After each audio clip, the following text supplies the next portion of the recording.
Halo semuanya, selamat datang di YouTube channel Ranggis. Sebelumnya teman-teman, perkenalkan, nama aku adalah Muhammad Ranggis Rivaldi.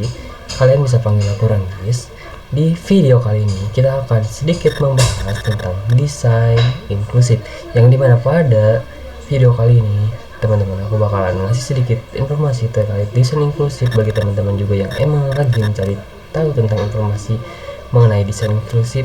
Video ini pas banget untuk kalian. Kita akan membahas beberapa poin yang emang bakalan kita bahas di desain inklusif ini. Ada 5 poin yang akan kita bahas di desain inklusif ini. Yang pertama adalah poin tentang pendahuluannya, apa itu desain inklusif. Yang kedua adalah prinsip-prinsip desain inklusif. Yang ketiga adalah kita akan masuk ke contoh-contoh desain inklusif dan juga penerapannya. Yang keempat, kita akan masuk ke manfaat dari desain inklusif. Dan yang kelima, kita akan masuk ke kesimpulan, yaitu akhir dari video kali ini. Kita akan masuk ke poin pertama, yaitu apa itu desain inklusif.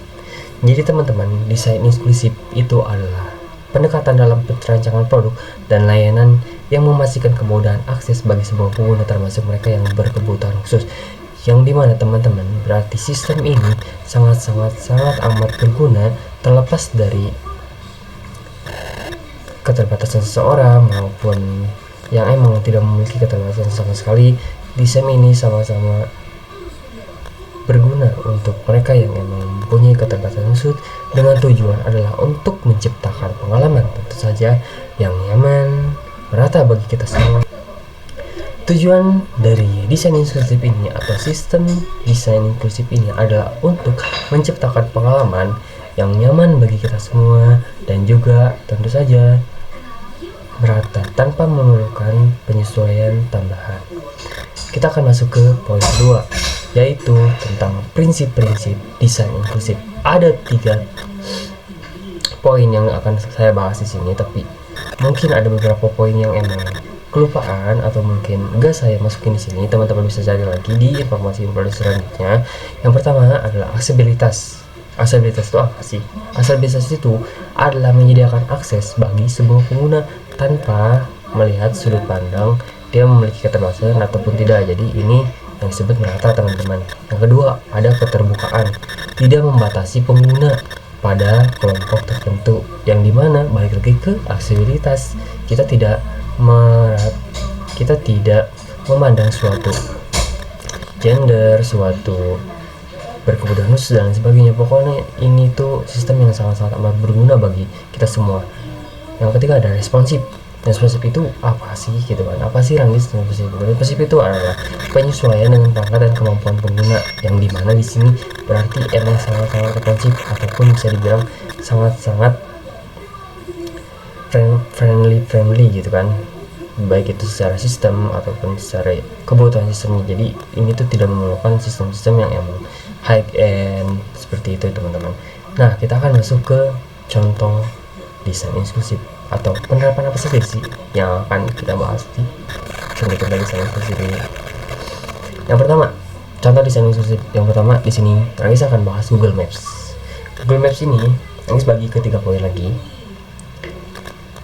Poin pertama adalah paduan suara terperinci, yang dimana teman-teman, Google Maps ini menyediakan panduan suara yang lebih detail untuk dirancang membantu pengguna dengan keterbatasan penglihatan ataupun mereka yang baru pertama kali ke suatu tempat. Jadi ibaratkan ini tuh sangat membantu kita untuk menemukan tempat yang memang belum kita ketahui. Dengan adanya Google Maps ini sangat membantu kita baik secara yang tidak berkebutuhan khusus maupun yang berkebutuhan khusus. Yang kedua ada informasi aksesibilitas lokasi.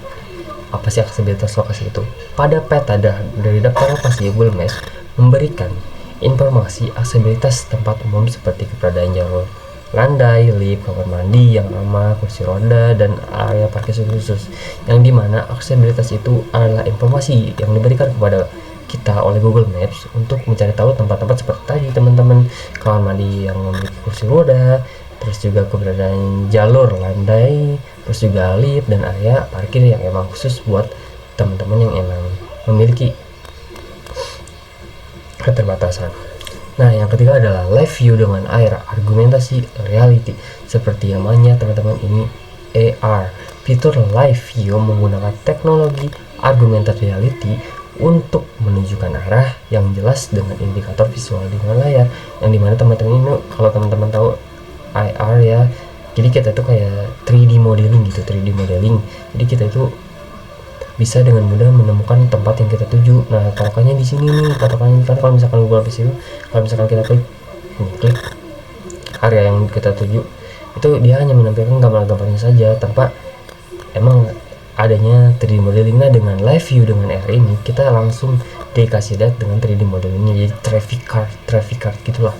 Teman-teman kalau misalkan emang kurang ngerti, teman-teman bisa coba langsung gitu ya. Itu sangat gampang dan sangat mudah, teman-teman.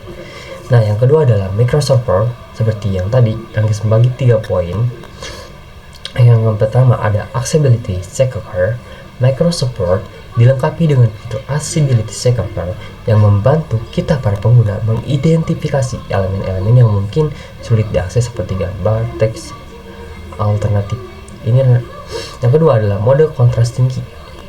Fitur ini memungkinkan pengguna mengaktifkan mode kontras tinggi yang mengubah warna teks, khususnya bagi pengguna dengan penglihatan rendah dan buta warna parsial.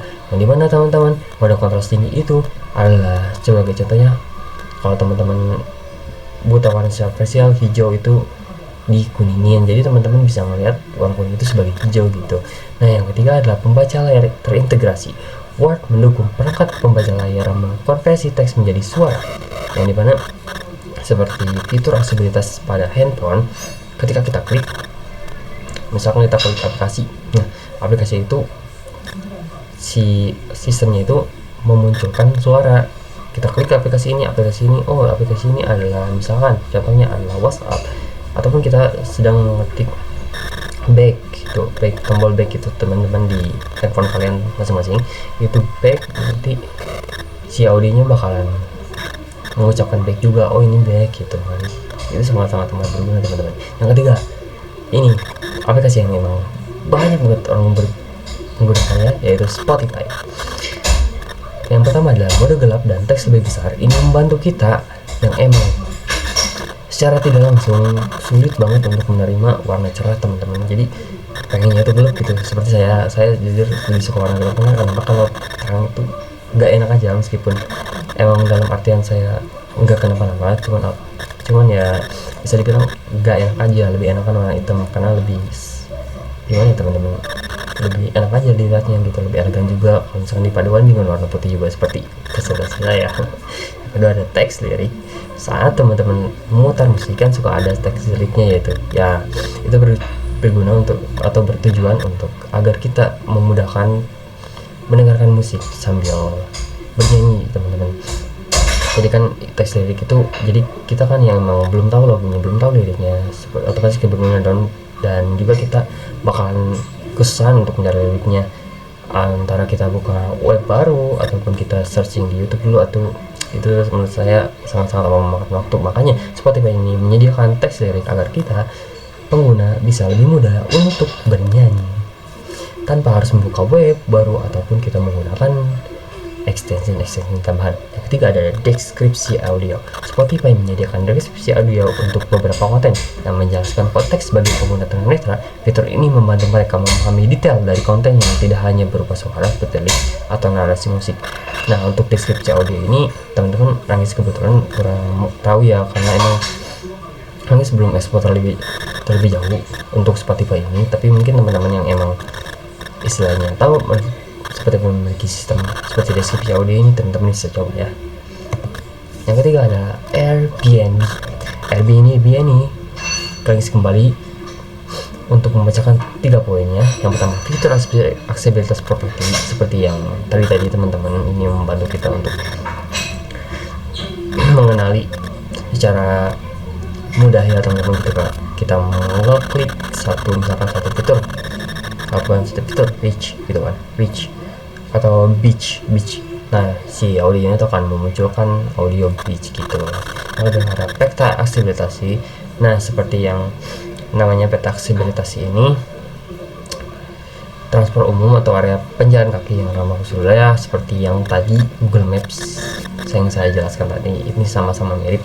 Yang ketiga, urusan pengguna terkait aksesibilitas. Nah, ini sangat-sangat penting teman-teman. Jadi kayak si foundernya itu bakalan lebih mudah untuk menginovasi ataupun mengupgrade suatu websitenya. Ini kan website DNB itu, atau mungkin application, saya kurang tahu juga, tapi sayanya tahunya website. Nah, mengupdate websitenya itu bagi pengguna aksesibilitas ataupun berkebutuhan khusus. Nah, dibuatlah ini ulasan pengguna terkait edukasi. Jadi teman-teman bisa banget ngasih saran ataupun kritik bagi Airbnb ini untuk inovasi kedepannya lagi supaya lebih bagus, teman-teman. Nah, yang ketiga adalah ini udah nggak perlu dijelaskan lagi ya, Instagram semua orang pasti tahu ya.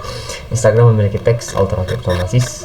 Teks ini adalah untuk memiliki fitur untuk secara otomatis mendeskripsikan gambar dengan teknologi pengenalan objek yang mendukung tunanetra yang memahami konten visual di platform.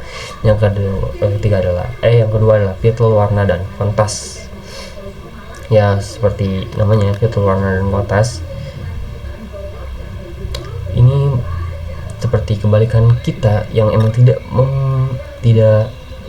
terlalu suka akan warna putih, jadi lebih mudah dilihat ataupun lebih smooth lah warna putihnya gitu, teman-teman.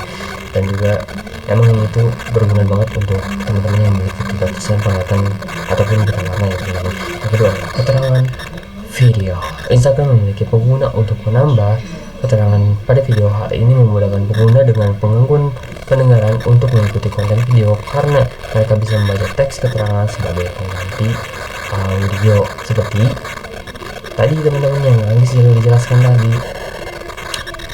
Putar dari handphone mudahnya gitu, ketika kita mau ke aplikasi misalkan Facebook, audionya bakalan nanti Facebook itu output audionya nanti Facebook, seperti ya ini canggih, keren banget sih ini keterangan video ini. Jadi ketika kita nonton suatu video, nah dijelasin dulu pakai audio gitu. Kalau misalkan emang tidak bisa untuk melihat videonya, nah dijelasin nah pakai audionya, oh video ini kontennya ini gitu. Nah, poin keempat ada manfaat desain inklusif. Seperti halnya tadi, Rangis membagi 3 poin. Yang pertama adalah memperluas jaringan pengguna produk. Jadi teman-teman, dengan adanya desain inklusif ini kita mencakup semua pengguna, baik itu penyandang disabilitas ataupun yang tidak penyandang disabilitas, teman-teman. Jadi pengguna yang emang bisa menggunakan application ataupun web ataupun sistemnya itu sangat amat terbuka gitu, amat luas gitu. Tidak perlu yang namanya kayak membanding-bandingkan gitu ya, teman-teman. Yang kedua adalah menyediakan aksesibilitas yang berkelanjutan dan sesuai dengan pedoman WCAG.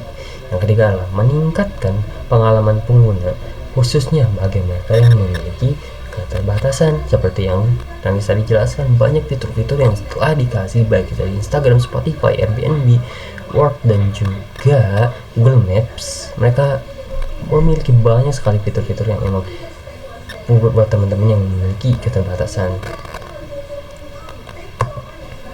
Nah, kita akan masuk ke poin akhir, teman-teman.